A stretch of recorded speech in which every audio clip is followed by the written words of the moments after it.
अस्सलामुअलैकुम। आज है इतवार जून की 28 तारीख। अगर आप पहली बार हमारी चैनल से जुड़ रहे हैं तो सब्सक्राइब जरूर करें ताकि आप रोजाना की खबरों से बाखबर रहें। दोस्तों, जम्मू कश्मीर की सियासी हलचल में एक नया मोड़ आया है और साबिक सदर रियासत डॉक्टर करण सिंह का भी एक जज्बाती बयान सामने आया है। इस पर आगे चलकर बात करेंगे, लेकिन शुरुआत करते हैं चंद बैनुल अक़वामी न्यूज अपडेट्स से जो आपके लिए जानना जरूरी है।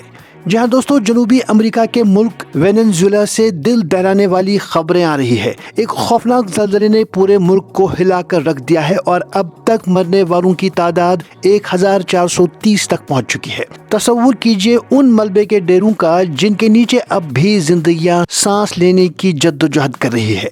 इमदादी कारकुन दिन रात मलबा हटाने और जिंदा बच जाने वालों की तलाश में मसरूफ हैं।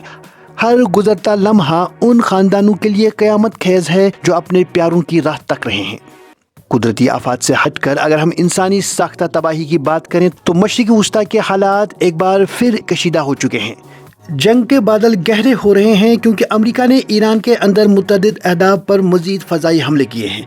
इस पेशरफ्त ने ख़िते को एक बहुत बड़े तसादुम के दहाने पर ला खड़ा कर दिया है।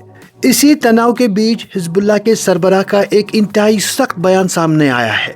उन्होंने अमेरिका, इसराइल और लबनान के दरमियान होने वाले मुबैना मुआहिदे को एक संगीन तारीखी गलती करार देते हुए इसे मुकम्मल तौर पर कलअदम और बेवक्त करार दिया है। उनके इस बयान से साफ जाहिर है कि खिते में अमन की उम्मीदें फिलहाल दम तोड़ती नजर आ रही हैं।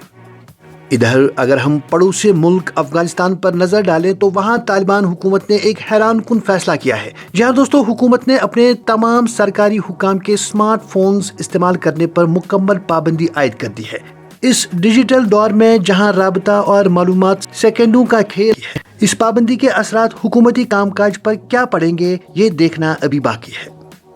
बैनुल अक़वामी हालात से अब रुख करते हैं अपने मुल्क का, जहां गुज़श्ता चंद दिनों से बैनुल अक़वामी मीडिया पर ये खबरें गर्दिश कर रही थी कि भारत और पाकिस्तान के दरमियान श्रीलंका के दारुल हुकूमत कोलंबो में ट्रैक 2 मुज़ाकरात हो रहे हैं। लेकिन आज भारतीय जनता पार्टी के सीनियर रहनुमा राम माधव ने इन तमाम कयास आराइयों पर पानी फेर दिया है। उन्होंने कोलंबो में पाक भारत ट्रैक 2 बातचीत की उन खबरों को यकसर मुस्तरद कर दिया है।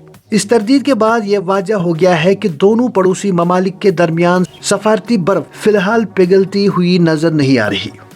अब चलते हैं जम्मू कश्मीर के सियासी ऐवानों की तरफ, जहां आजकल काफी हलचल है। सीनियर कांग्रेस रहनुमा और साबिक सदर रियासत डॉक्टर करण सिंह ने आज एक इंतहाई दो टोक और जज्बाती बयान दिया है। उन्होंने मरकज को मुखातिब करते हुए वाज़ेह अल्फाज में कहा है कि जम्मू कश्मीर को अपना रियासती दर्जा वापस लेने के लिए हाथ नहीं फैलाने चाहिए और न ही भीख मांगनी चाहिए।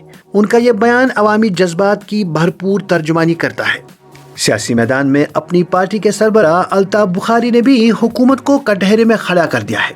अल्ताफ बुखारी का पुरजोर मुतालबा है कि हुकूमत मुलाजमतों की आउटसोर्सिंग के हवाले से अपना मौक़िफ़ फौरी तौर पर वाज़ह करे, क्योंकि ये हमारे पढ़े लिखे नौजवानों के मुस्तकबिल का सवाल है। इसके साथ उन्होंने हुकूमत पर जोर दिया है कि वो श्रीनगर शहर की तमीर और तरक्की के लिए एक जामा इक़्तिसादी और हाउसिंग पैकेज का ऐलान करे ताकि शहर के खस्ताहाल इंफ्रास्ट्रक्चर को सहारा मिल सके।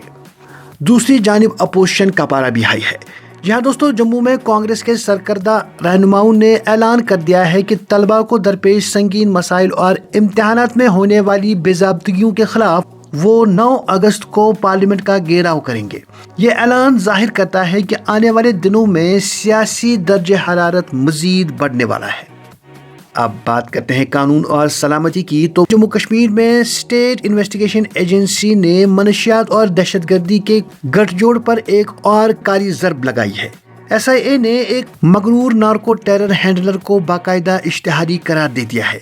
ये वो अनासिर हैं जो सरहद पार से मनशियात बेचकर हमारे नौजवानों की सेहत तबाह कर रहे हैं और इसी पैसे से दहशतगर्दी को फंड कर रहे हैं। कानून के हाथ अब उनके गिरेबान तक पहुँच चुके हैं।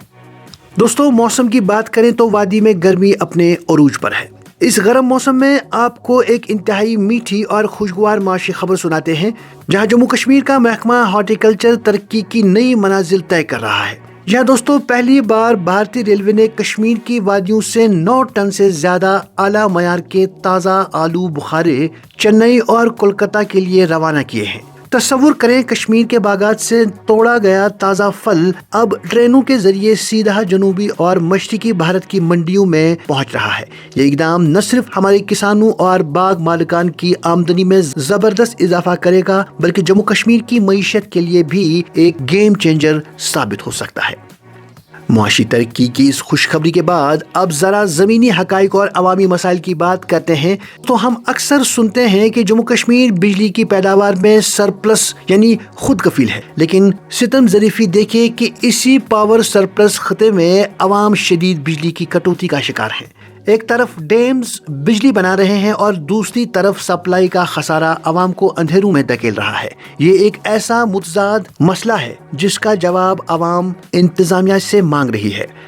اس مایوسی کے اندھیرے میں تعلیم کے میدان سے ایک روشن کرن بھی پھوٹی ہے، جہاں دوستوں جدید ٹیکنالوجی کے اس دور میں سری نگر کے ایک اسکول نے ایک شاندار ڈیجیٹل قدم اٹھایا ہے۔ وادی میں پہلی بار اس اسکول نے والدین کے لیے ایک ڈیجیٹل اسٹوڈنٹ ٹریکنگ سسٹم متعارف کرایا ہے۔ اب والدین گھر بیٹھے اپنے بچوں کی تعلیمی کارکردگی، حاضری اور اسکول کی سرگرمیوں کو اپنے موبائل پر ٹریک کر سکیں گے۔ یہ نظام ہمارے تعلیمی ڈھانچے کو جدید خطوط پر استوار کرنے کی ایک بہترین مثال ہے۔ تو ناظرین، یہ تھیں آج کی بڑی اور اہم خبریں۔ اگر آپ چاہتے ہیں کہ ہر روز آپ تک اسی طرح سے بڑی خبریں پہنچیں تو چینل سبسکرائب ضرور کریں۔